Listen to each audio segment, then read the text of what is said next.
Good morning, everybody. I guess what would happen if I did this. Welcome to a ride through the river, above the oceans, and below the seas, where we float beneath the mountains and above the oceans. Good morning, everybody. I don't know, something about that music was making me float. Sometimes you just feel like floating. Well, good morning, everybody. Once again, for the third time in about 30 seconds, I'll say good morning. But it is episode 90 of What the Hell is Water? Hello, I'm Reed Garcia, the founder and CEO of Helpful for Life. And today is February 10th, 2022. It's going to be a fun year, just saying that many times, like 2222, you know, of course, a couple days ago we had February 2nd, 2022, which would have been a really fun day to be born on. 02022022. You can say that 10 times fast. But let's go ahead and jump to our episode recap from yesterday. So yesterday we had on the always wonderful guest, Alexandra Mannerings, of her company Miraculous, which now that I think about it, unfortunately, I don't think I did very much plugging of last week. Yesterday, actually, not last week. So in case you've not heard of her before, make sure to go check out Alexandra. Sorry, I'm trying to type and talk, which was not a good idea. Make sure to go check out Alexandra Mannering stuff. So she works for a company. She started a company called Miraculous, Merakinos. And that company is all about helping nonprofits and small companies understand data and learn how to use it to their advantage. Because guess what? There's a lot of people who are not doing that. There's a lot of companies who are not doing that. And there's so much data that we're all generating every day, regardless of whether or not you're taking advantage of it. And so by being smart about it and talking about where you want to go, what you want to do, and in her case, that's dealing with nonprofits and small businesses. But in our case, you know, we're talking about life. And so having Alexandra as a guest has been amazing. And we just shared her playlist in the chat, so you guys can go check it out so you can see all of the episodes that she's been on. But it's been really cool to have someone like that help us think through, like, all right, what does data and science and things like that mean to us as an average person who maybe don't care about these type of things. Maybe you're not a technical person at all. Maybe science scares you. Maybe you don't trust science. You don't trust government. You don't trust all of these things. And one of the things we're trying to do by talking about these things is to try and get a little bit more understanding about these things, try and answer some of your questions, try and tell you some of what the process is like, tell you why you should trust science and why science is good. But also, we tell you a little bit about the troubles with science and the things that make it have issues, right? And the reality is anytime there's humans involved, there's going to be problems. And that's just the way it is. Things will never be the same.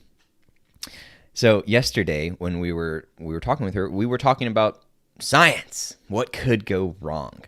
And we were going through.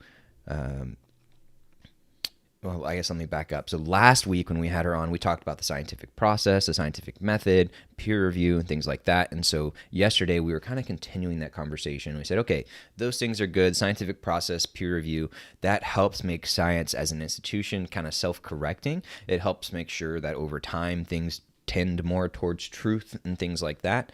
But since people are involved, there are problems, right? And so one of the things we talked about was the term significance. There's a term that is this statistically significant? And there's a term called P. I forget exactly what it stands for, but significance, but I don't know if there's another word for it. But and if it's greater than 5%, it says, oh, that is statistically significant. And one of the things Alexandra pointed out yesterday was, hey, that's just an arbitrary point that some humans, picked a while back. Hey, we're going to say 5% or more is good. And so that was another really good reminder, is like, not just when it comes to science, but when it comes to a lot of things, don't forget that sometime in the history, some person or some group of people decided something needed to be that way. And there's a lot of things that we hold on to in our lives as like, oh, it sucks that's the way it is, or that's just how it has to be, or anything along those lines. But the reality is somebody made it that way at some time in the past, which also it could be changed sometime in the future, especially if we decide it's better. I mean, that's kind of what science is all about. But anyways, we talked about what it meant to be statistically significant, but how that's different than something that is substantial. And so, for example, we were saying how we gave an example of like men's hair loss. And we're like, okay, well, if say you have a 10% chance of keeping your hair, and if you were to take some medicine, and then it would take that chances of keeping your hair up to 50%. Well, that's pretty substantial. I mean, you're 5 times more likely to keep your hair. That's awesome. And you go from a 1 in 10 chance of keeping your hair, I think I said 10%, a 1 in 10 chance to a 1 in 2 chance. I mean, that's pretty good. And if you're a gambling person, you'd know that you'd probably take those odds. However, the reality a lot of times when things say, 5 times more likely or things like that, is a lot of times they're dealing with a lot smaller numbers. And so let's say, for example, instead, there is a 0.5% chance that something is going to happen to you. Let's say you're going to, get struck by lightning or whatever. And it's like, oh, well, if you wear these clothes, you're going to be twice as likely to get struck by lightning. And it's like, oh, well, that went up from, 0.5% to 1%. Now, maybe that was a big change because it doubled, right? But it's still a pretty small number as the scale of things go. And, for those you're like, well, I'm getting struck by lightning, maybe that case is one where I'd care more. Well, that's all part of it. So we talked a little bit about the difference between significance and what means something having kind of a more, I'm blanking on the word, but substantial, I think. Yeah, that was the word. So another thing we talked about was how journals and universities and scientific institutions, they're businesses as well. And they have other factors that go into the science that they choose to do and the science that they publish. And so we talked a little bit about the hairy things that can come up with that. And of course, when money gets involved, again, with people especially, all sorts of issues can come out. Then we also discussed about replication or repeatability. There was a very famous study that was touted and shared many, many times. And actually, Alexandra was the one to debunk it for me and Ryder on a previous episode. And that was about judges. There was a study that showed that judges were people were coming in for parole. That's what it was. People were coming into a parole hearing, and the judges were giving parole more often before lunch than they were after lunch. And the whole idea was that, well, after lunch, they're starting to get tired. They're starting to get, they've had a lot of time decision-making throughout the day, all these various things. And they're like, well, if you're on parole, you want to try and get an early appointment. However, although that science was done well, although that science did prove something significantly, it was not able to be replicated. They were not able to do that in other places, other times. They weren't able to say, hey, yeah, that thing happened, but we found that to be true many times over. And that is one of the things that Alexander talked about yesterday, how, even though something is significant, there's still a chance that it is just chance, and it just is so happens that those things correlated together. It's very possible that those things were not causing one another, and that's one of the quote unquote downsides of science. Is some things where you just can't definitively know, and so all you can say is, hey, this is our best guess based off of what we know, and by using the scientific process, we can know things more and more surely. And of course, this is making me think about the James Webb Space Telescope, which we've brought up a couple times on the show, and how it's about to go, it is in the process of being deployed in space, and it's going to allow us to see deeper into space than we've ever seen. And for those who are like, well, why do I care about all this stuff? Well, real quickly, and sorry, I got something in my throat today, so I'll be clearing it a lot. The telescope will allow us to see deeper into space than we've ever seen, which means it's kind of like seeing back in time, because we can see things that are very, very far away, what are called light years away, which means that by the time we're actually receiving the light in the telescope, that thing happened many, many times ago. So if something is 1 light year away, by the time we see it, it literally took a year for that to get to us. And so we're actually looking at essentially a picture that's from 1 year ago. And so by being able to look at things that are far, far away, and this is the part where I don't know the numbers off the top of my head, but it could be hundreds, thousands, maybe millions of light years away. Well, that means we're seeing stuff that happened that long ago. And so we're able to look back into the past and figure out what happened, things like the beginning of the universe, the start of our solar system, all these types of things. And it's another way of us looking for answers as to where we came from, what happened, and all that kind of stuff. And a little bit of a side tangent, but just wanted to point out that that's one of the fun things about learning more and finding out more information, is that it can completely change things that we know. And that's kind of where we're at with this telescope, the James Webb Space Telescope, is it could completely change our understanding of a lot of things.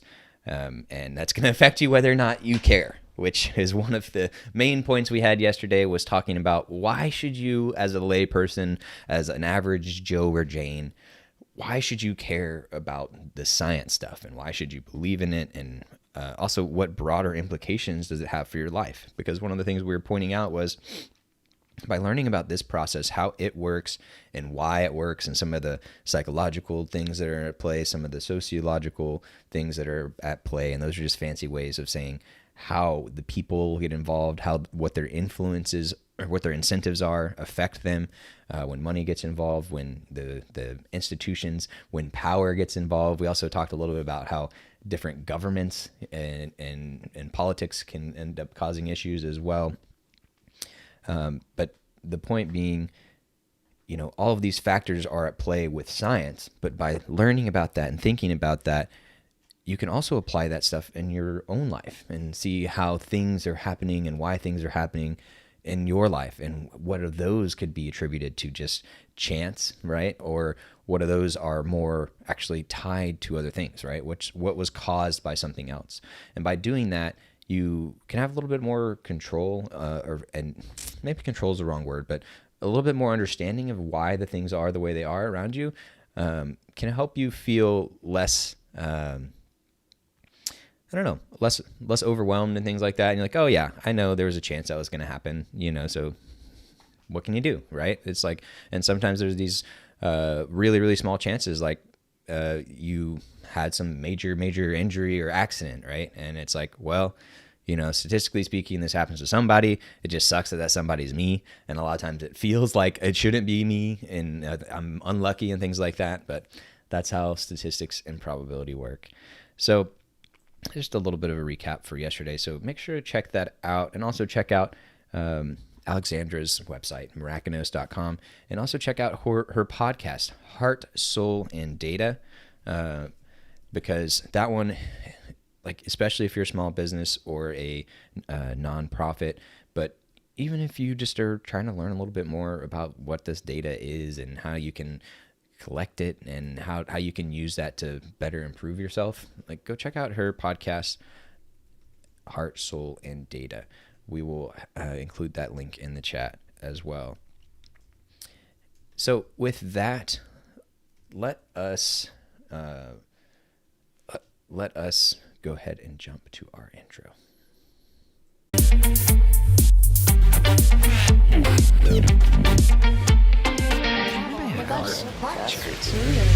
Helpful for life. Good morning, everybody, and welcome back to What the Hell is Water. This is episode 90. Today is February 10th, 2022. So today we're going to be talking with a lovely friend of mine. He's really cool, really smart, really good looking. He's hanging out in the green room. And his name's Reed Garcia. And that was all a big joke because I'm right here. So today is going to be just me talking. So this will be an interesting episode because this will be, I believe, the first one where it's just me talking, and it's very different for me, at least. I'm just sitting here talking to a camera, and at this point in time, we don't have a ton of live viewers always, and so it's really interesting just talking out into the void. And not only am I talking out into the void, but I know that's going to be on the internet forever, and that's just a really weird thing. But the reason I'm bringing that up is because it ties into what we're going to be talking about today, which is what makes your life rich. And before we get to that, I'm going to tell you guys what makes my life rich. And this is an exercise that I did about 6 months ago now, and I don't honestly remember exactly what spurred me to do it. I think at some point, I don't know if it was just part of my brainstorming process, trying to think of ideas. I mean, when you have a company called Helpful for Life, you're trying to find ways to improve people's lives and make their lives better. Well, one of the things I thought would be valuable would be to look inward and say, okay, well, what are the things that I think that really make my life good? And I really struggled a lot to figure out the exact wording of what I was going to call this, because I was like, all right, first is things that make my life good. But then I was like, well, I don't know if I really like good things that make me happy. And I was like, well, happy is good, but I recognize that happy is just one of the emotions, and it's okay to feel more than those. And also, if you just pursue happiness, there can be problems with that. And then I was like, okay, but I also don't really like the word things, because I don't really want it to be centered on things. But and I was like, oh, maybe stuff. Well, stuff's not really a great word either. So if you guys have a great word or title for what I'm going to start talking about, please chime in, let me know, because those things can be the difference between somebody clicking on this and listening to it and maybe having a big difference in their life. So first, I wanted to talk a little bit about kind of the process and how I did it and why, and also why I'm just now talking about it 6 months later. Then I'm going to go through at least some of my list. I don't know if I'll go through all of it or not. And then I'm going to challenge you guys to do the same thing. So without further ado, let's just go ahead and get started. So I'm going to be looking here at my computer, at my notes, because I started taking notes using a software called Roam Research, which we've talked about a handful of times on this show, but it's a digital note-taking software. And one of the really cool things is it just starts out as just a bunch of bullet points on a day. Every day you start off with a page. So today at the top it says February 10th, and then it's just a single bullet point. And it's a blank page. Every day is a blank page, which I think is really cool overall. And also I think it's a cool metaphor, right? But you just start typing. And another cool thing is every time you press enter, you could do a new block. That block has a timestamp on it. So you can see exactly when it was written and by whom, because you can also do what they call a multiplayer graph, which is where you share your graph with other people so you guys can work on it together, which is a really cool thing that Ryder and I both did actually whenever we went and did a Rome Book Club. We did Rome Book Club 5 and Rome Book Club 6 together. And so that was really cool because we were interacting with people from all over the world. We had this digital notebook that we were all working out of together. Excuse me. The downside of being one person is it's harder to hide your random burps and throat noises and throat clearing. So you guys just have to deal with that today. Sorry. But with the Rome Book Club, it's really cool. We were engaging with people from all over the world, and we were reading these books, and we were thinking, and we were talking, and we were discussing, and we were trying to come up with and form ideas together. So that was a really cool thing. Just a quick little aside on Rome. But the reason I'm looking at it now is because I have a page within my Rome that's called Things That Changed My Life. And so there you go again, yet another name for it that I came up with. And I was looking at it and I was like, all right, well, when did I first come up with this? And it took me back to August 24th, 2021. And as I scroll through the page of August 24th, 2021, I can see the things that I was doing that day. And I can see some of the to-dos that I never did. I can see some of the ideas that I had for content, for things that we can make for you guys. And one of the words we use for that are called snippets. And we have a little icon here that shows a pair of scissors and it has the word snippets on it. And Why not? I'll just read a couple of the ones on here. How to deal with that pesky gap between where you want to be and where you are today.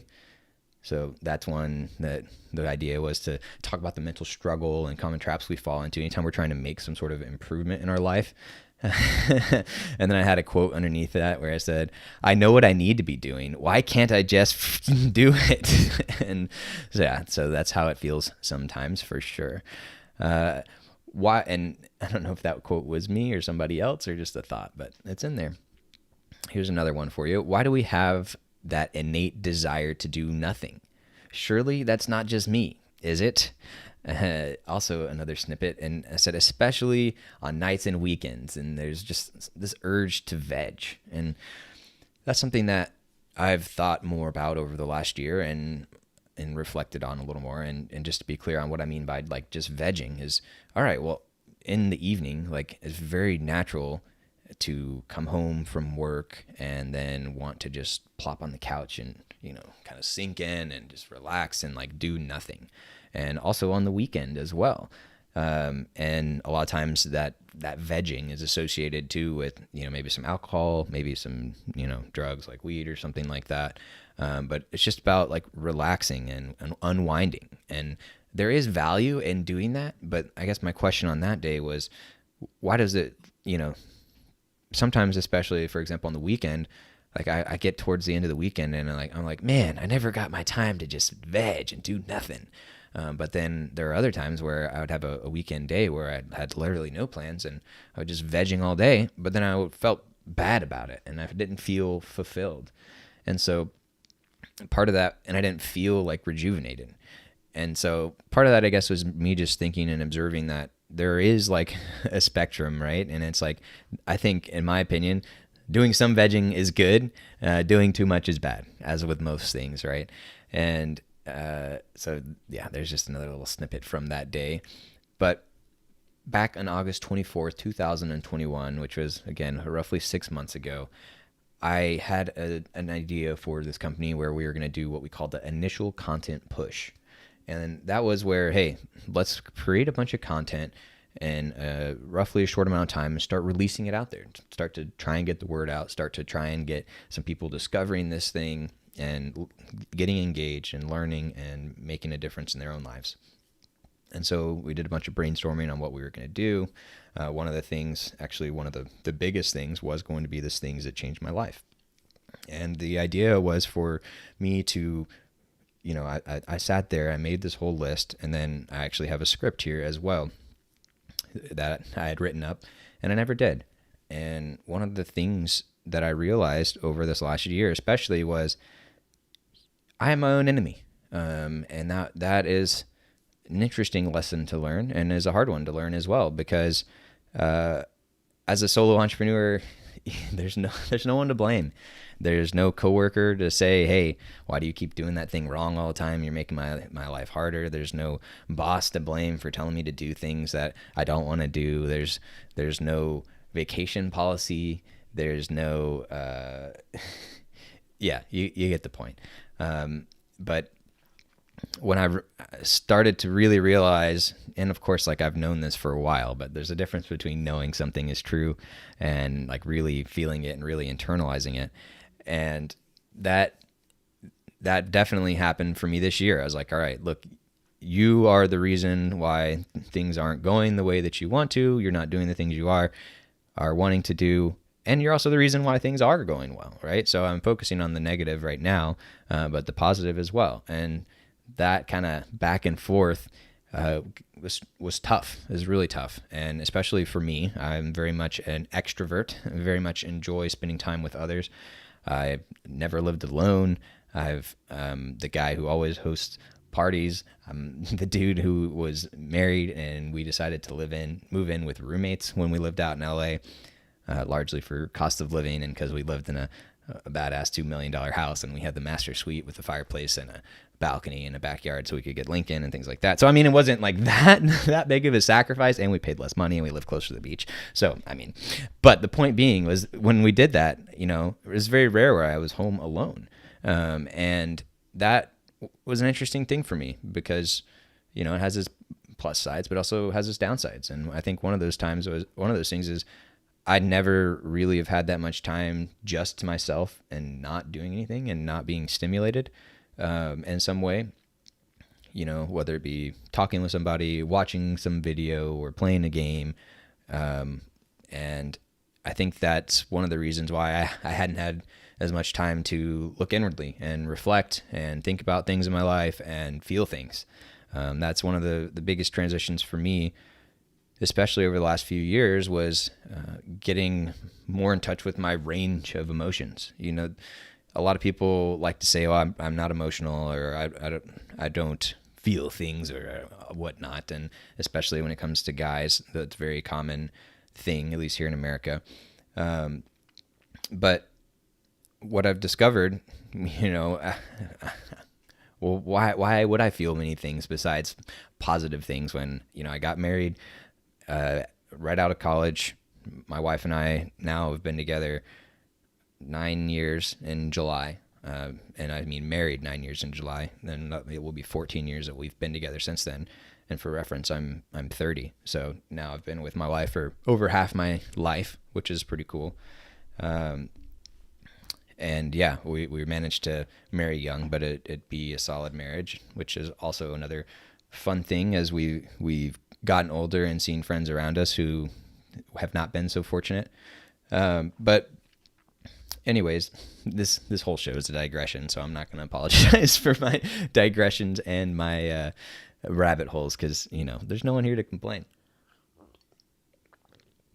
So let's just go ahead and let's just jump back to the list, and I'm going to do something that's going to be very weird and uncomfortable for me. I'm going to read this script out to you guys. I'm going to do this for the first time ever. I'm going to do it live. It's a script that I wrote 6 months ago in August, and it was not a final script. It was just an initial script.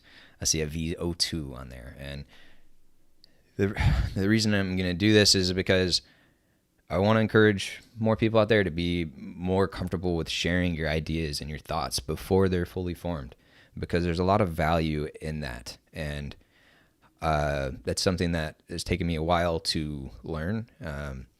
It's hard to put yourself out there and be vulnerable. And it's even harder when you can do something better.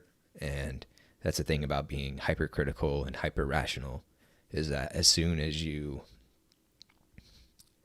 put something out there, you can see every little small thing that's wrong about it.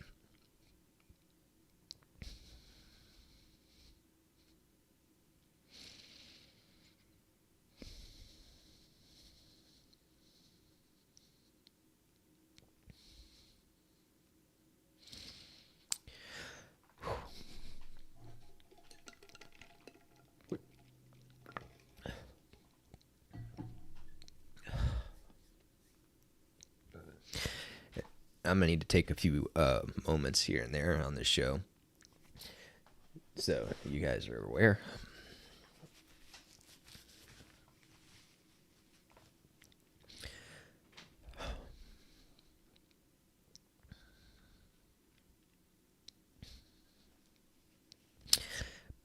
Yeah, it's one of the hardest things.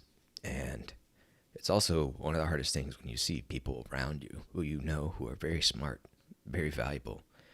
They know a lot of really good things, but yet they're afraid to share their thoughts and share their message.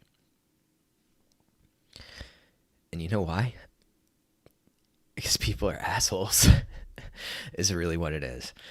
And it's not their fault either. That's the thing. And I think that's one of the biggest things that I've learned over the last 5-10 years is that you can't keep blaming the people for being the way they are. Yeah, everyone does have some agency and control over what they do, where they decide to put their energy, things they decide to work on, but it's so easy to forget all the stuff that's happened to people in their lives. And especially as a upper middle class white dude, it took having some stuff in my life, having some friction, having some pain, for me to be able to better relate and understand, right?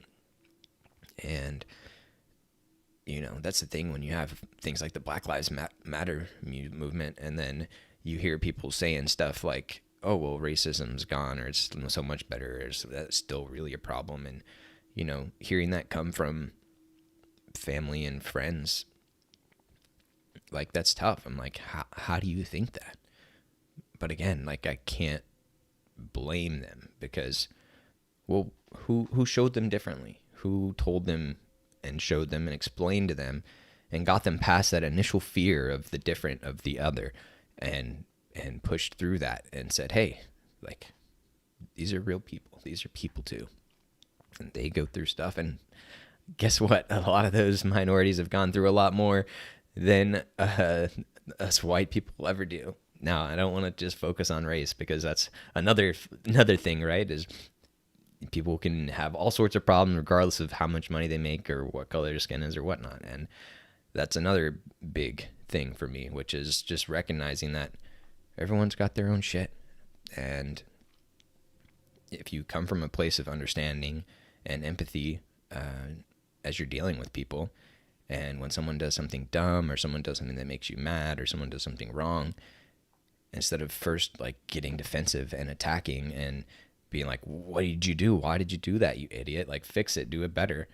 And instead be like, hey, like, what's going on? Especially if it's something that's kind of out of character. It's like, you've been making a lot of mess ups lately. What's going on? Why is that? Is there anything I can help with? But anyways, I digress. So the main point of that down rabbit hole was to encourage you guys to judge less, especially when it comes to people trying to share their ideas. And, it's so much easier to throw stones than it is to actually create something, especially if you're starting from scratch. And that's something that has also been sad to see. There's this term content creator, which is, for those who are not familiar with that term, it's basically just a blanket term that combines, like, hey, maybe some people make video, maybe some people make radio, quote unquote, which in the form of a podcast or something like that. Or maybe some people create and share photos. Maybe people have writing that they create and share. It's kind of just a catch-all term for people who create things. And it's very much a term of, the last 20 years or something like that, as the internet and technology has progressed to allow people to more easily produce these things. Whereas before it was like, oh, if you were in TV, like, you need this really expensive specialized equipment, a whole bunch of training and all that type of stuff. Well, now we're in the day and age where you can get the training online largely for free. You can get the equipment very inexpensively. We all carry around a device that can do these things in our pocket, which is really cool. And yeah, so as a content creator, it's sad to me as I see a lot of really prominent, really successful, really good content creators, they end up stepping down and quitting because of the negativity that they receive. And this leads to these people no longer putting their message out into the world and no longer sharing their thing. All because some people at home, a term used a lot is keyboard warriors, are just sitting there and spouting out all these negative thoughts, and they're just angrily saying things. And of course, there's plenty of things like, well, why didn't you talk about this, or why didn't you include that? And like, oh, well, you missed this thing altogether. And it's like, well, first of all, most of you won't watch a video that's more than a couple of minutes long. So you've got to choose what's going to put in there. And then you got to make sure that it's entertaining enough to keep people watching. And yeah, there's so much. We're going to go more into the whole content creator and how they make money and the flaws with the systems. We're going to do all that another day. But just a fun fact for you guys that you may not know if you're not in this world. 50% of people stop watching a YouTube video in the first 30 seconds. They watch the thing for less than 30 seconds and they jump off. That's the norm. And like, sure, like some chunk of those people, maybe they were looking for something and they found out this isn't the thing that I was looking for.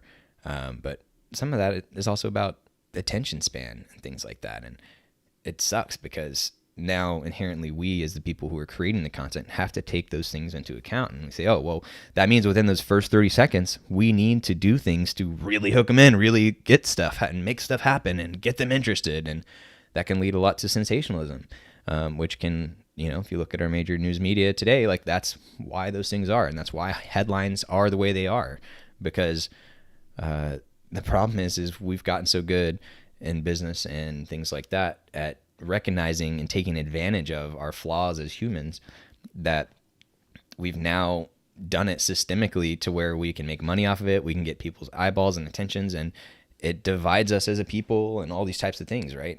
So again, a story for another day, but another digression for you guys.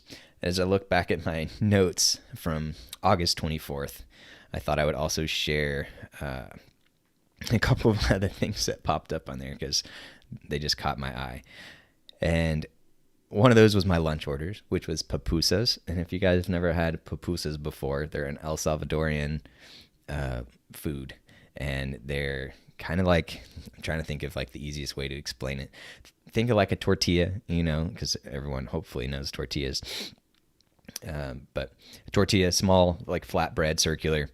But think of it thicker and a little bit chewier, and then it has some cheese and some fillings inside. So there's a local Salvadorian food place less than a mile from our house, and it's so good. And it's like $1.50, and you get this little bite of like corny, cheesy, and then you get whatever filling you want, like cheese, chicken, chicharron, loroco, which I'm trying to remember if that one was a flour, or I can't remember exactly what that one was. But anyways, so as we were doing this initial content push, we up until that point in the company, we had done a lot of produced videos. And what a produced video is, at least in my terms, is you do some work in advance, you plan it out, maybe you write a script, maybe you write some bullet points, but you have your idea and you very much focus on creating a thing, and then you release it out into the world. And often, at least for our company, those produced videos would be less than 10 minutes. I mean, that's kind of the goal, somewhere between 3 and 15 minutes, having that content so people can get some value, engage, but not too long to where they'll get distracted or get moved, or they'll never watch it in the first place, or all those types of things. But one of the problems that I realized was because of this trouble, this self-analysis paralysis, and seeing all of the small things that were wrong with the things that we were trying to produce, and of course fighting the perfectionist tendencies and things like that. I wasn't publishing things. I wasn't producing things. And so, and in my wife's life, I would see the same kind of thing with her writing. I mean, she has, not exaggerating, probably over 100 drafts of stuff. And, that's normal for a writer, but she doesn't have 100 published things. And I could be wrong about that, but the point being is she also has self-filtered herself and not shared a lot of things because she's scared about what other people will think, and she's scared about can she anonymize the things that have happened in her life enough to where she can share them without hurting the feelings of the people who were involved, which is another fun little life tip that I don't remember where it came from, but was that things that happen in your life, even if they happen to other people or happen with other people, they still happen in your life. So they're part of your story. And yes, I encourage everyone to be mindful and respectful of other people's privacy. Make sure you're not going to go flame somebody or unintentionally bring them harm, because that's one of the downsides of the internet and us as a society, is that's a thing that we do, right? It's like, oh, we hear something and we say, oh, this person's bad, let's burn them at the stake, right? We've been doing it for centuries, but now it's just grown on scale and how easy it is to do. And you can literally ruin someone's life or change it forever, at least, because of one small mistake that they've made, which is another just vile thing that we've gotten as a culture. So I really hope we move away from that. Anyways, as I'm scrolling down looking at my time, I also see that on this day I recorded when I urinated. So I just wanted to make sure you guys knew at 11:56 on August 24th, I urinated. Now you are all better for having known that. So that being said, I don't know what better transition to me reading a script from 6 months ago from urine. So I guess I should mention. So we were doing the produce stuff. We had this idea for this initial content push, and finally I realized, look, Reed, you're not getting the stuff out there. You got to stop. You got to stop filtering yourself so much. So then at some point I was like, all right, I'm going to do TikToks. Like that's all about the low produce. That's all about people just being real. You don't have to be anybody. You don't have to have a big following. You can just make a video and talk and it can blow up. And I was like, all right, I'm going to lean into TikTok. So I did that. And then I made one TikTok that I published. And guess what? It ended up taking a lot of time. I turned it into a produce thing. And I was like, dang it. I could tell this is something I'm going to have to beat out of myself. I'm going to have to finally figure out some way to actually do this and force myself to produce less. And that still hasn't happened with the TikToks. But as I did that and as I realized, like, okay, I'm still having a lot of friction. Well, eventually I was like, you know what? I just need to go live. I just need to go talk and we'll see what happens. And some of it will be good. Some of it will be bad. Some of it will be awkward. Definitely some of it will be funny. I know that. And hopefully through all of that, some people will improve themselves a little bit. And some people will think about things that they've never thought about before. People will talk about things that they've not talked about before. People will consider their lives. People will be intentional about what they're doing instead of just being, to use a phrase my mom uses all the time, I'm just a float in this parade.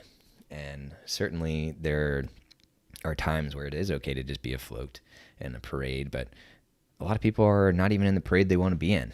And they just complain about the parade going on around them and think they have no choice and no agency in the matter. And of course, every situation is different and some people have more or less control in different situations. But you always have yourself. You always have your mind. And wherever you go, there you will be. I forget who said that, but that's another big quote that I like, because we need to invest in ourselves a little bit more. And some of that is thinking more. Some of that hopefully is putting your thoughts outside of yourself more. That's been one of my favorite transformations of myself over the last year, especially. I've started to use this Roam digital notebook, and now I can look at something from 6 months ago and I can see not only exactly what I did that day, but a lot of what my thoughts were. Now I have ideas and thoughts that I'm going to share with you from back then. And now I've also, told other people about this software and got them doing that, and hopefully they're getting more in touch with their thoughts and their feelings. And yeah, I mean, there's so much value in getting stuff outside of your head. And I'm sure we've talked about that on the show before. Well, I think I've had enough failed transitions that now it's probably time to just go for it.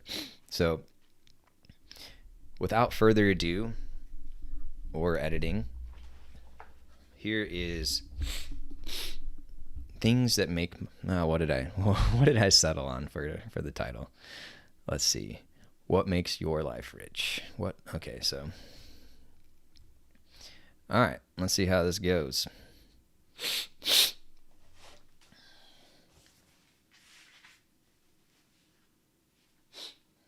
One last sip of water.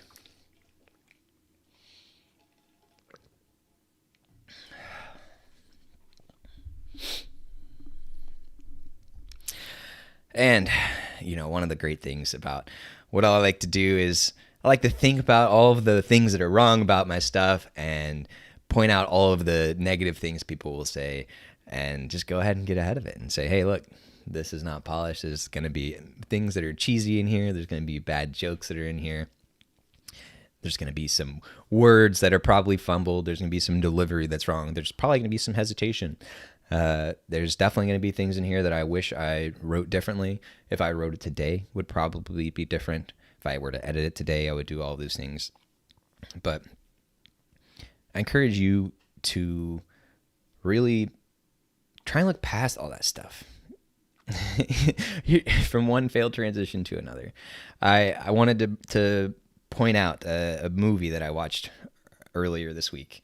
There's actually two movies I watched earlier this week, and neither of them were great movies. They just weren't. And, they were probably what you would call a B movie, meaning A is like the biggest ones, the ones that are super successful, super good. And then there's the B movies, which aren't as well done. They're not as thought provoking. They're not as cinematic. They're not as all of these things, right? But I started to wonder, like, what's the value in having these things? Like, is there value? And the short answer is yeah. I think part of about dealing with and consuming quote unquote bad content is looking for the things that are good in it. And, of course, that's a lovely metaphor for what I'm trying to do here with this things that make my life rich. It is about gratitude. It is about looking at the things that you have and the things that you do that make your life rich.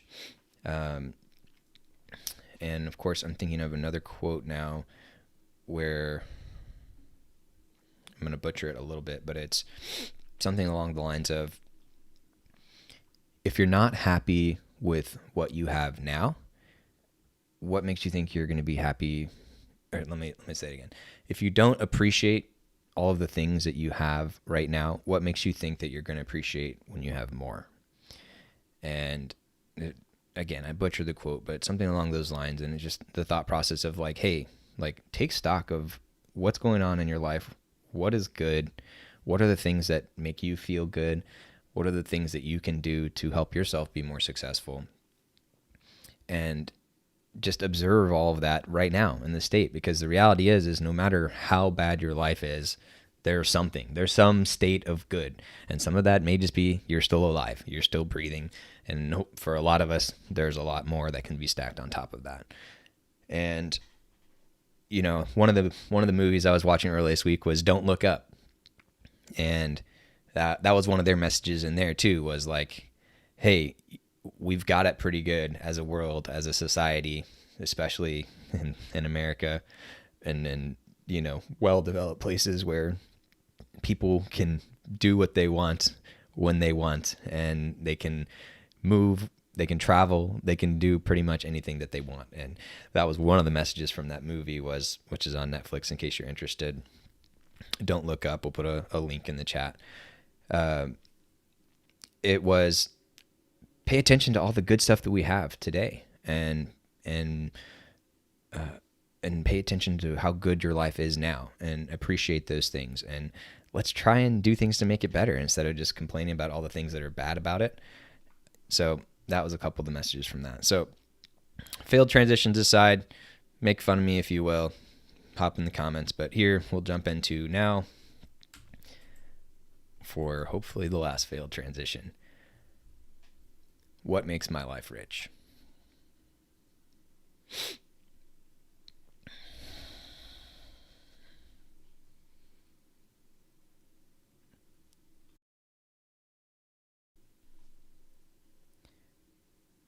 Stop what you're doing and really pay attention.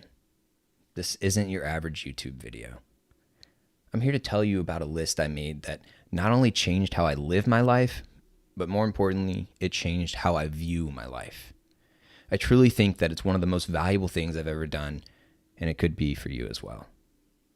I'm Reed, and we're Helpful for Life, the best education you never got. We teach you what you need to know, but probably didn't learn in school. So give me a few minutes of your attention, and let's see how we can make your life better today.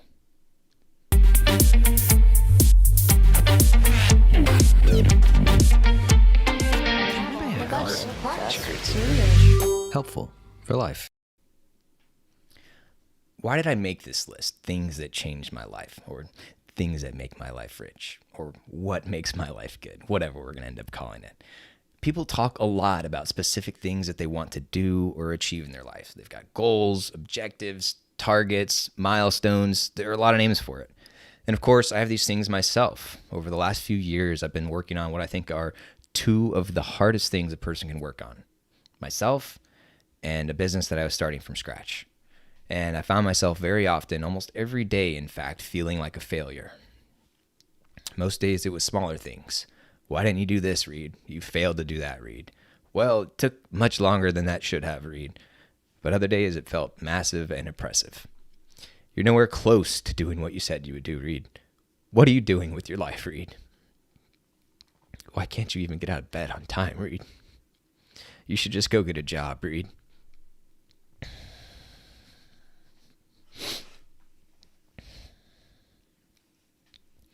Which led to me realizing one big flaw in the goal mindset is the overemphasized focus on the end. By focusing on the end, we aren't rewarded until the thing is achieved, if it ever is at all. On top of that, we're likely to beat ourselves up for the many failures along the way. Until the end, there will always be a gap between where you are and where you want to be. And here's where I have a note. Now, I should hold up my hand to describe the gap, but, I forgot to do that.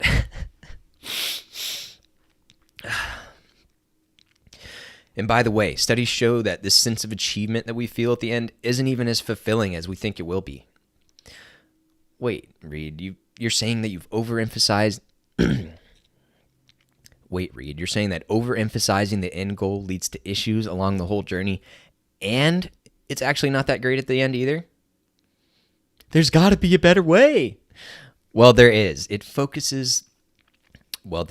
involves focusing more on routines, habits, and systems that you execute on every day, and breaking those goals down into much smaller, more achievable chunks. But we talk about that in other videos. And in this case, it's largely our live show, What the Hell is Water? This video is about the list.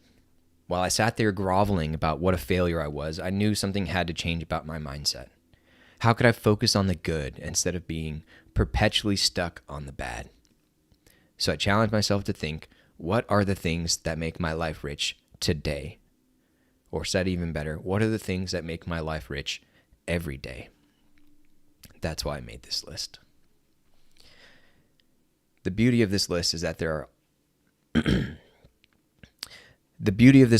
these are all things I can do on a weekly, if not daily basis. They don't have some deadline or need to wait on anything. Plus, it's worth pointing out that some, if not all of these things ebb and flow, and that's okay. If you're expecting to be perfect all the time, always firing on all cylinders, always in a great mood, always doing everything exactly how you want to, you're being unrealistic. Expect from the beginning that some days will be better than others and that you'll do a better job with some things than others. Again, not only is that okay, it's expected. But one of the main benefits for me from this list is that whenever I'm feeling low or disappointed in myself, this list can bring me up. Sometimes just thinking about the list is enough to bring me up.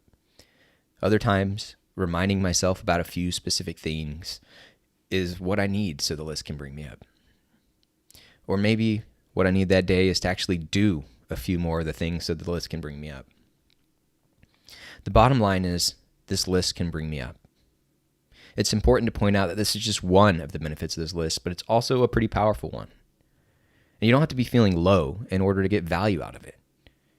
But we'll talk some more about the other benefits later when we discuss why you should make this list.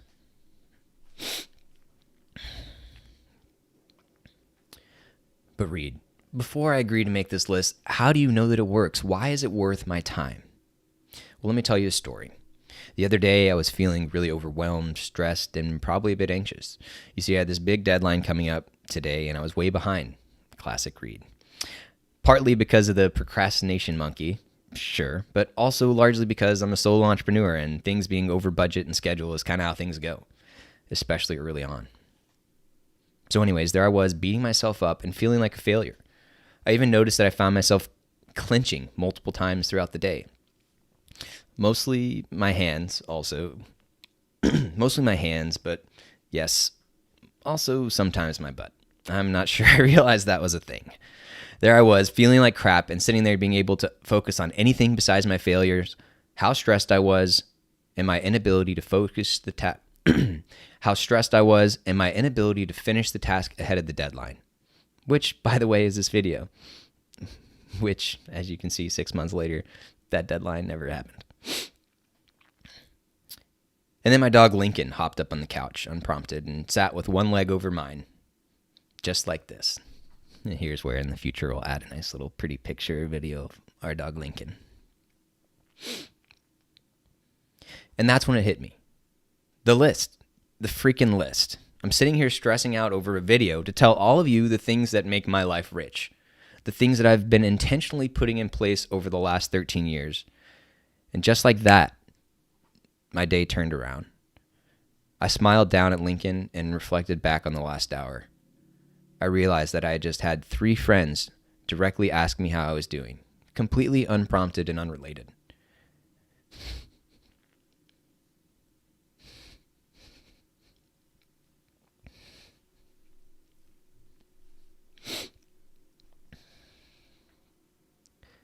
I remembered the cute little dance that my wife Danielle did because she could tell I was stressed. It's one where she shakes her butt like a dog wagging their tail. It's very cute. Hopefully we'll get you guys some B-roll of that. Some video of that on my future video.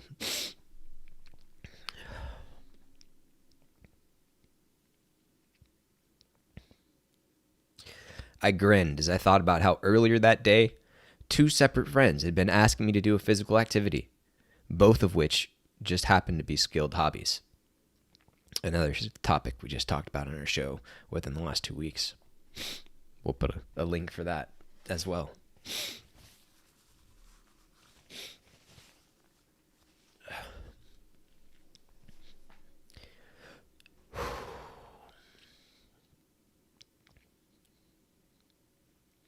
Then a friend walked in. We were having an adult sleepover on a Wednesday, and he said he was hungry. So I went to the fridge and was filled with joy as I saw the sunset coming in. Not only was it beautiful itself, thanks to our new apartment's huge western windows, but the light was shining on a photo I took while in Colorado on a trip with my friends visiting my brother a month ago. Now, 7 months ago.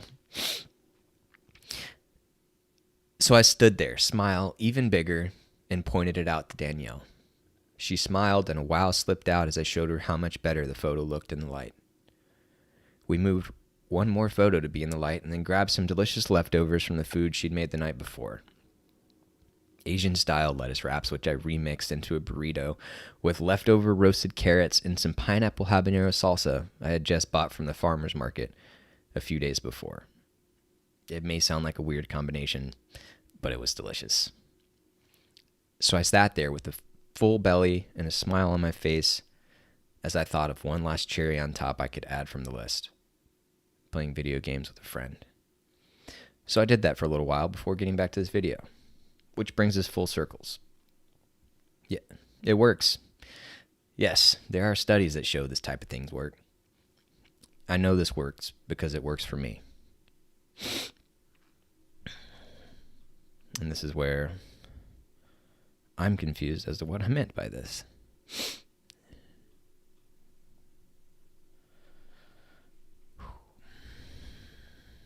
That's what happens when you don't read a script before you start saying it.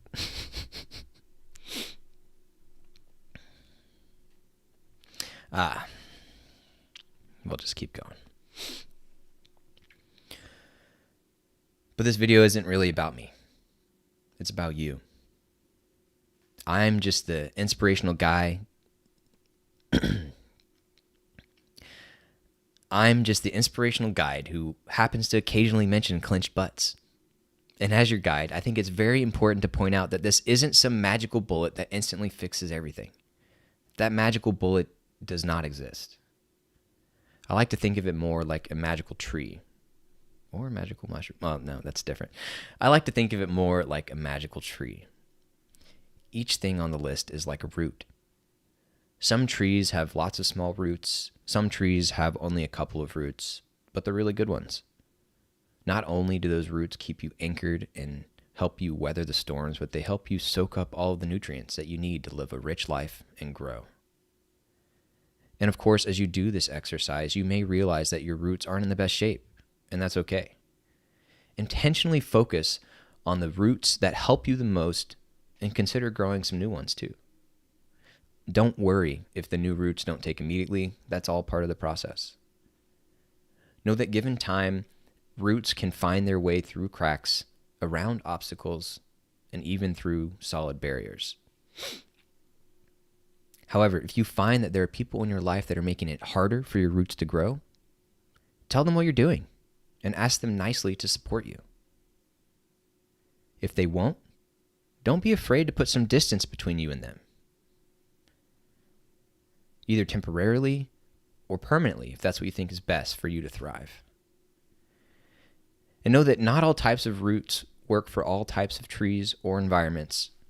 So I encourage you to try out some different roots to figure out what works best for you. It's natural for your roots to change over time. Embrace that fact. Another possibility is that some of you may realize you already have an amazing root system. If that's the case, be like the sequoia tree and use your roots to help other trees grow. And this is where I have a note to fact check that. Which reminds me to emphasize one of the other benefits of creating the list, having it to share. You can share the list with your loved ones so they can help you do some of the things on it. Or you could use it as a discussion point to inspire somebody else and make a list of their own. Maybe you even share it with some coworkers or a random stranger.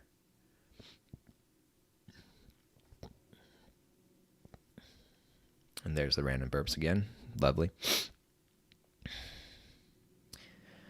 Or even better yet, invite someone right now to make this list with you.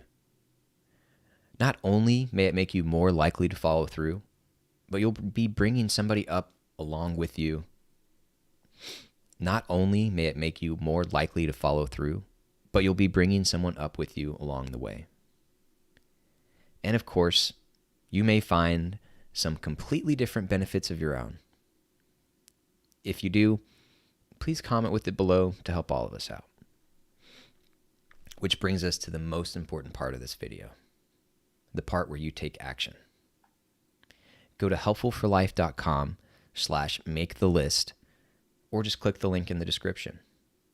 This does not exist yet as we're doing live, but clearly I will need to do that. Danielle, add that to my to-do list, please. Go on. Do it now. There we'll give you multiple ways that you can be guided step by step through the process. From completely self-paced on your own to real-time one-on-one with many other options in between. You can choose the method that you think you'll be most successful with. If you do nothing else, simply sit down and write out the list with no additional guidance. But the better way that's more likely to lead to a lasting change is to use one of the guided options we provide. Take it from me. The hardest part is often just getting started. So click the link and you've already got the ball rolling. But Reed, you've talked so much about this list, but you haven't even shown me yours yet. Ah, yes. Very intuitive of you. Fortunately, the video you're watching is just the intro. As you can see on screen now and in the description, we have a playlist of the upcoming live stream sessions where I walk my way through the list, line by line. If you're fortunate enough to be watching this before the sessions, I encourage you to come join us live. You can ask questions and even potentially add some of your own tips to help other viewers. It's possible that we may publish some shorter, non-live videos about the list at a later date. If we do that, we'll also link that playlist on screen and in the description. As with most everything we do with Helpful for Life, the most important thing you can do is take action. If you don't take action, you won't improve your life.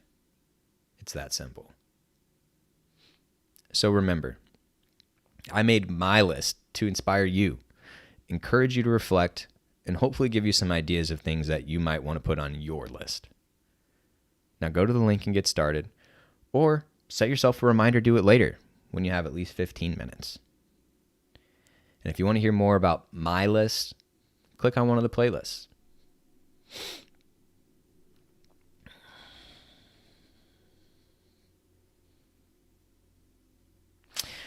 And this is where I wrote a silly outro song that I'm very much questioning whether or not I should do. But you know what? When in Rome, when embarrassing yourself, being vulnerable, all those types of things, why not go full send?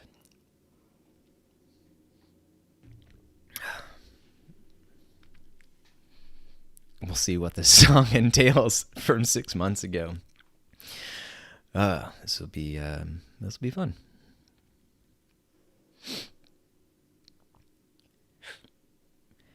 And sometimes what you need is just a little something silly to nudge you in the right direction. 1, 2, 3, go.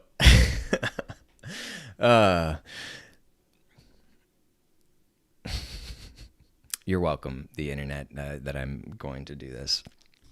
And also, I'm sorry. Just remember that. I can't do it. I'll read it for you, but I'm not going to sing it. Just remember that when you're entrenched with a butt that may be clenched, the tool you need is not a wrench. It's the list. It's the list. It's the list. When your tears have your face drenched or you're feeling like a Grinch, it can cheer you up like a kiss that's French. It's the list. It's the list. It's the list. When life has you feeling benched, like a thirst that can't be quenched, it's always there, even in a pinch. It's the list. It's the list. It's the list. And then I repeat that. It's the list. It's the list. It's the list. In classic pop song fashion, a couple of times in the outro. And I even have a note here to chuckle, smile, and say, that was silly. Now, go take action. So, there you go. There is a script that I wrote 6 months ago and I never actually produced the video because I was worried and stressed and concerned about what people would think, all of the negative things they would point out, all of the small things that could be better, instead of focusing on the things that are within that are positive and that maybe help somebody. And that's one of the hardest things, especially when you deal in the business of very large numbers and lots of people. You know, what does success look like for someone who creates some sort of content? Is it simply the number of views that it gets?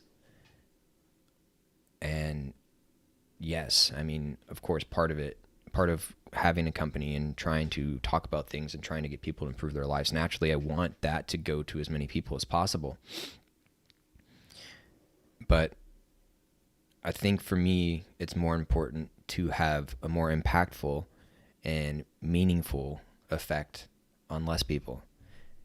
And so if that thought process and that strategy ends up to us growing slower, then I'm okay with that, because that's been one of the things that's kept me going over the last year especially, and also since we started the show, What the Hell is Water?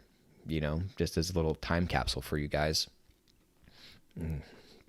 On February 10th, 2022.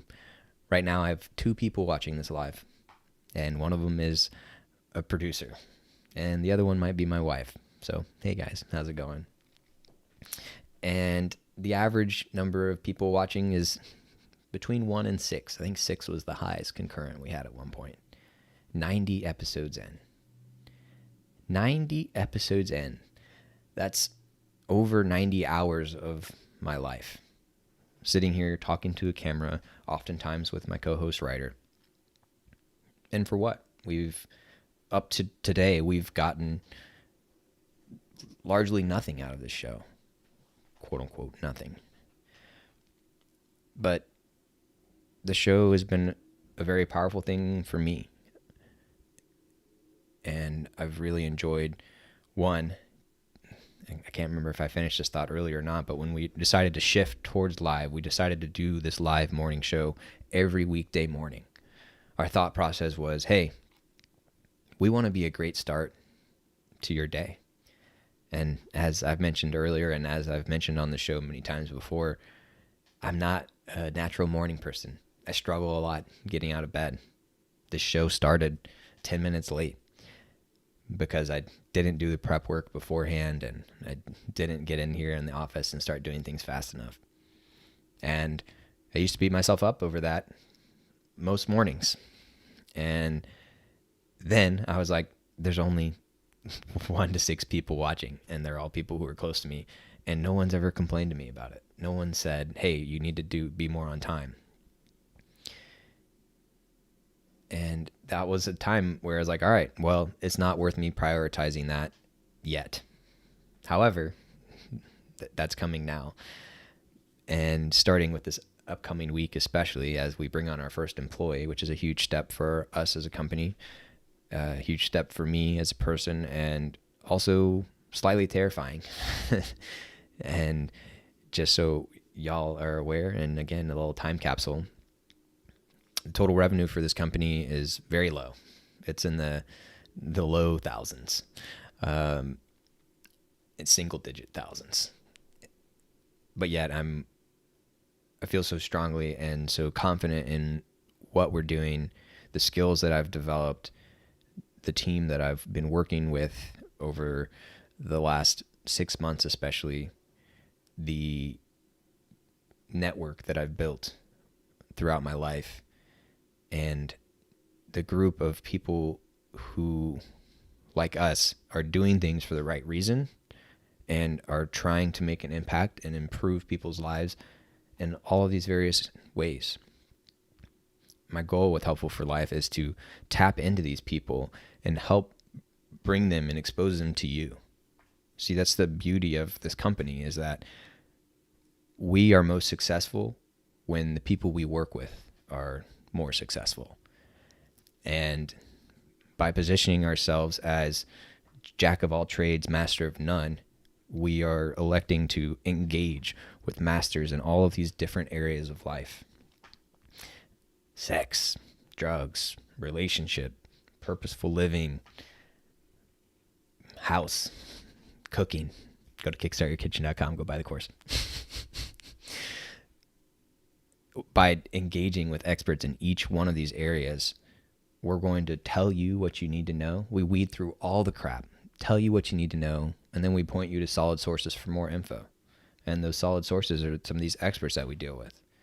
And one of the benefits of doing this live show every morning is that you, the audience member, can come and be a part of this discussion. You can come ask your questions. You can come have your specific things to your life, and we can help you talk them out. We can help you deal with them. And the reality is, you should jump on this train now, because right now it's a single digits number of people in the chat. So by definition, you got a lot higher chance of influencing the conversation. That's going to change. We're going to have new problems. We're going to have a very overflowing chat sometime in the future, and we'll have to figure out how to handle that and how to make sure that we can still hear what people have to say and help inspire and drive the conversation of the day. But also, that's one of the beauties of our company, is we could go 1,000 which ways, and you guys can help us choose what to focus on first. And some of that is going to involve some of you pulling out your wallets and giving us money, just so we're all on the same page here. We are a business after all, and we aim to provide value for you. We aim to try and make your life better. And that's one of the things that has been really cool and somewhat unique about my company, is that we exist to make you better, to make your life better. With most, if not every single piece of content that we create, its goal is to make you better, to make you think more, to make you decide what you want to do more, what you want to do better, what you want to do less, how you can have better relationships with people, how you can achieve more in your life. What does quote unquote success mean? What does it mean to be a good friend? What does it mean to be a good significant other? What does it mean to be a good sibling, a spouse, a daughter, son? We're going to talk about all of these things. And now is where I wrap up, because it is time. So, to wrap up, I'm not going to recap today, but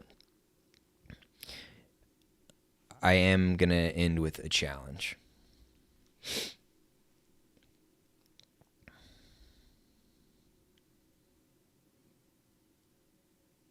And the challenge is staring me right in the face, so we'll just go with that one. Make your list. Sit down and work through what are the things that make your life rich? What makes your life good every day? And this is something that you can come back to as well. You know, as I read off my 6-month-old script, I said that we would have some live sessions where we actually go through my list and we work through my list. And so now we'll actually make good on that promise. And next week we'll have some sessions scheduled where I can talk about those. And I encourage you guys to come there and listen and contribute to the conversation. Because as I'm talking about the things that make my life rich, I know that there's a lot of you out there who, one, can relate to. Maybe you can give me some tips on things I could do a little better, or, oh, if you're interested in that and that's something that makes your life rich, oh, make sure to go try this out. And also, I want to hear some of the things that make your life rich. So you guys can be in the chat. We can talk about that. You can share with others, because I think this is a very important exercise to do. I think it helps us all realize and be grateful for the things that we have. Right behind this camera, I now have 7 pieces of paper that have some drawings that I've done, which I did on the first time, and I actually am pretty happy with how they look. I don't consider myself a good artist or illustrator, but they all look pretty good and they get the point across. But those 7 pieces of paper have some reminders of the things that make my life rich. And it's funny because I would never be the guy to say like, oh yeah, you should put some stuff up on your wall. It's inspirational. It'll be good for you. I used to be the guy who rolled my eyes every time I heard about things like that or saw things like that. But I think that was largely because I hadn't had enough friction in my life at that point. I hadn't had enough stress. I hadn't had enough downtime. I hadn't had a global pandemic to help color my perception of things and change how often I'm interacting with humans and things like that. And so now that I've gone through some of that stuff, I've found those reminders really good. And, you know, it's been a while since I've actually looked up at them. And it's funny because it was earlier this week when I watched the movie that wasn't amazing, but had some good things in it. Don't Look Up. And so now what I've done is I've taken the sticky note and I put it down below my computer right here. And I wrote the words "look up" because I need the reminder to look up at those things on the wall that help me remember what makes my life rich today and every day. And also, sometimes it's so easy to just get so head down in the thing that I'm doing, whether it be work, whether it be something else that I'm focusing on. It can be so easy to just have that tunnel vision. And we were talking about it the other day with Ryder, I think on air, about how the more stuff you have going on, the more your blinders kind of come on, and your eyesight kind of just focuses more and more on just the task at hand, because by definition, it's kind of what you got to do for survival to just get through it. And so having the reminder to look up is also some about that. Like, hey, don't forget to step away, look up, see the things on the wall that help remind you of why your life is good. And oh, by the way, go do some of those things. And I find that a lot of times when I'm feeling down or not in the best headspace, a lot of times I'm not doing those things. And real quick, I'll just go through the things I have on the wall. One is a little symbol, a little drawing of some boats going up in the water. And that's the idea of a rising tide, right, raising all ships. Because that's very much what I'm about individually as a person, and also what I'm about with Helpful for Life. Trying to make it to where we can all get better together. We can all align our incentives to where it makes sense for us to try and push each other to do better and be better and benefit together. And right next to that, I have a drawing of 3 people, a guy in the middle with his arms around the 2, and that's to remind me to get plugged into community. And some of that's with my friends, some of that's with my family, some of that's through other organizations and networking groups and things like that. One of the biggest turning points for me over the last few years was when I joined a group called SBI Pro. and we've talked about it a couple times. We've even had guests that are also in that group on the show multiple times. Eric Wooten, Alexandra Manarains. We had mindful mompreneur moments. That was the full name. And maybe one or two others that are slipping my mind at the moment, but we'll include links in the chat to those. Actually, I think we'll probably end up making a playlist for all the people who've been here from SPI Pro. But anyways, it's a networking group that I'm in that's about small business owners and solo entrepreneurs who are trying to make something in the world, trying to help, trying to do things for the right reason. And that's been so great and so powerful for me, because one of the things that was so isolating is, one, working as a solo entrepreneur is isolating as a whole because you're working by yourself all the time. Then I'm a solo entrepreneur that is largely online based. So I don't interact with people regularly because of my job or through my job yet. And then on top of all of that, we're a pre-audience, a pre-revenue type of company. So I've done a whole bunch of work. I've created a whole bunch of things, but they've not gotten out there into the world yet. And as we've talked about on our show, marketing is a spot that we definitely need some work on, despite having what I think are some really cool videos and things that I'm really proud of. So if you haven't yet, please go to kickstartyourkitchen.com and just browse it. That sales page is something I'm very proud of, and the different sections and the different videos, something that we spent a lot of time on. We thought through a lot, and we wanted to help really convince you guys of the value of learning how to cook. And if you go through that sales page and you still don't think it's valuable, and you still don't think it's worth it, you still don't think it's worth paying, as of today, for our special next week, only $69.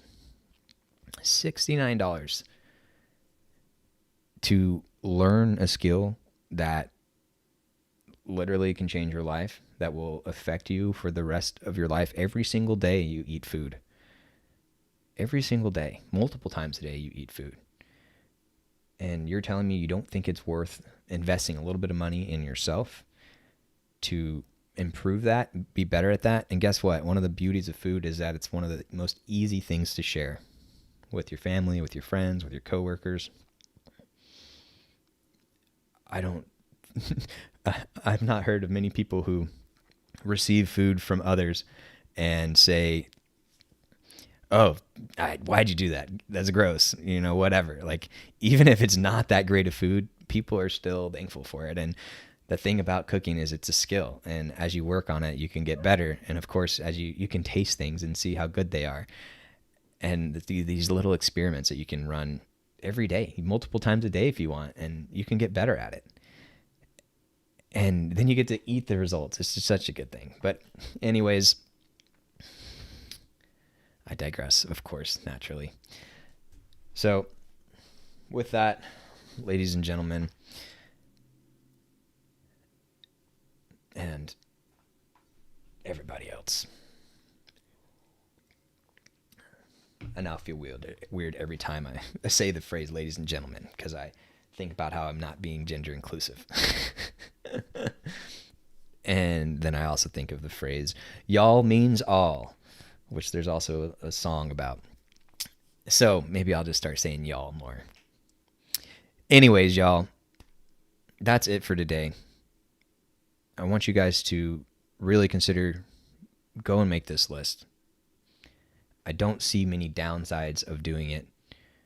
Literally as little as 15 minutes, could be even shorter for you, but I would encourage you to spend at least 15 minutes doing it, because I think it can change the way you view the world, and I think it could be a good reminder. And I also encourage you to have either it or some visual reminder of it somewhere in your life, whether it's on your fridge, in your bathroom, in your medicine cabinet, next to your bed, next to your alarm clock, on your desk. Have some reminder of it, because there's plenty of times where it's easy to get caught in, easy to get heads down, and you need to look up. And I can tell you that I made this list 6 months ago, and there's been many a time where I've forgotten about it, and there's been many a time where I've gotten down into dark spirals and this would have been a great thing to help pull me out. Sometimes it was, and sometimes I forgot about it, and I didn't think to do it. And now I'm looking at my pictures on the wall, which are white paper on a white or beige wall, and I'm like, well, I should probably make those pop out a little bit more so they're a little more obvious and a little easier to see. Same thing with my white sticky note here on my white desk. But that's one of the things we do at Helpful for Life is we try things, we do things, we figure out what possible things that could go wrong. That's why I married Danielle, because she's very good at figuring out all the wrong ways to do things. And my value is I'm very good at noticing all of the wrong things. And that's part of what makes us such a good combo as a husband and wife. And it's also what helps a lot behind the scenes as I try and digest and break everything down into really actionable things, and also while seeing the larger picture and helping you guys move forward and improve your life.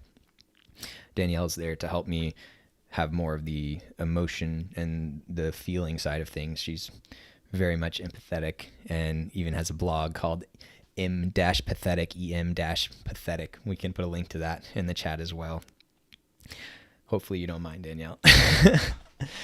And by combining those two things, we are able to teach people, show them the actionable ways. I can break down all of the reasons behind everything, utilizing my analytical engineer brain, and encourage you guys to do the thing and tell you, hey, here's a bunch of the pitfalls you may fall into, because one, we've fallen into some of these ourselves, and two, we have thought through what other things could go wrong, and three, as we give these things to more people, they tell us what goes wrong, and we see the areas where they struggle or where they didn't start or whatever it may be. And our goal is to help reduce all of that as much as possible and make it very easy for you. And if you've never heard the term before, poka-yoke, then you definitely should watch the episode where we talk about that, because that's what we're all about. We're about designing things in a way to where anyone can do it right, and trying to think things through. Another phrase you might hear is idiot proofing. Don't like that word quite as much, but go watch the poka-yoke bit. So with that, another failed transition to saying goodbye. I will finally just transition to say goodbye, because you know what? I'm pulling up my notes right now in Rome, and it's 9:17 a.m. and I'm going to go urinate. Have a great rest of your day, everybody.